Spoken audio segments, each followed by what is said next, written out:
आपको बताते हैं कि बांग्लादेश में हिंदू अल्पसंख्यकों के खिलाफ जारी अत्याचारों के बीच भारत सरकार ने गुरुवार को राज्यसभा को बताया कि बांग्लादेश में अल्पसंख्यकों पर हमलों की घटनाओं पर भारत की नजर है।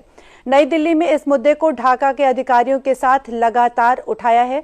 साथ ही विदेश मंत्री कीर्तिवर्धन सिंह ने लिखित उत्तर में कहा है कि भारत की अपेक्षा है कि बांग्लादेश की अंतरिम सरकार इन घटनाओं की गंभीरता से जांच करेगी और अल्पसंख्यकों के खिलाफ हत्या, आगजनी और हिंसा के सभी अपराधियों को बिना किसी बहाने न्याय के कटघरे में लाएगी।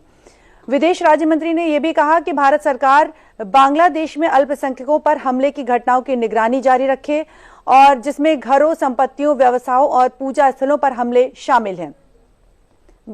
भारत ने बांग्लादेश के अधिकारियों के साथ अल्पसंख्यकों की सुरक्षा के कई मुद्दों के मौकों पर राजनीतिक और कूटनीतिक असर पर लगातार सवाल उठाए हैं।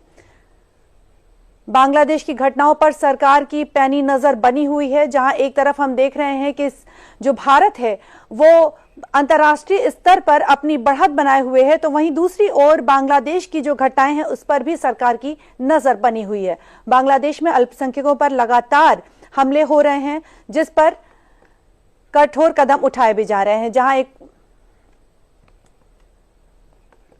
और इस खबर पर वरिष्ठ पत्रकार वीएन भट्ट जी हमारे साथ जुड़े हुए हैं। आइए इनसे जानते हैं।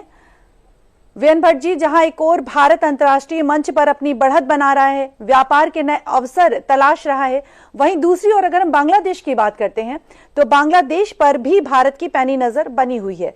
जिस तरह से वहां पर हिंदू अल्पसंख्यकों पर हमले हो रहे हैं, उसको लेकर आप क्या कहेंगे? देखिए, मोहम्मद यूनुस 5 अगस्त 2024 को सत्ता पलट के बाद सत्ता में आए थे और ये पश्चिमी देशों के समर्थन से सत्ता में काबिज हुए थे। तब से लेकर जनवरी 2026 तक लगभग 3000 घटनाएं हो चुकी हैं हिंदुओं के खिलाफ हिंसा की। उसमें उनके घर तोड़े गए हैं, उनको लूटा गया है, उसमें महिलाओं के संग दुष्कर्म हुआ है, मंदिर तोड़े गए हैं, मंदिर जलाए गए हैं। फरवरी 12 को वहां चुनाव होना है, जो कि बांग्लादेश की संसद का 13वां चुनाव है। और बांग्लादेश में इस समय जो इस्लामी कट्टरपंथी पार्टी है, जमाते इस्लामी, बहुत मजबूत है इस समय और उसको पाकिस्तान की आईएसआई का भी समर्थन मिल रहा है। इस नाते वहां को टारगेट किया जा रहा है और धमकियां दी जा रही हैं कि यदि आप हमारे साथ नहीं आएंगे तो आपको इसके परिणाम भुगतने पड़ेंगे।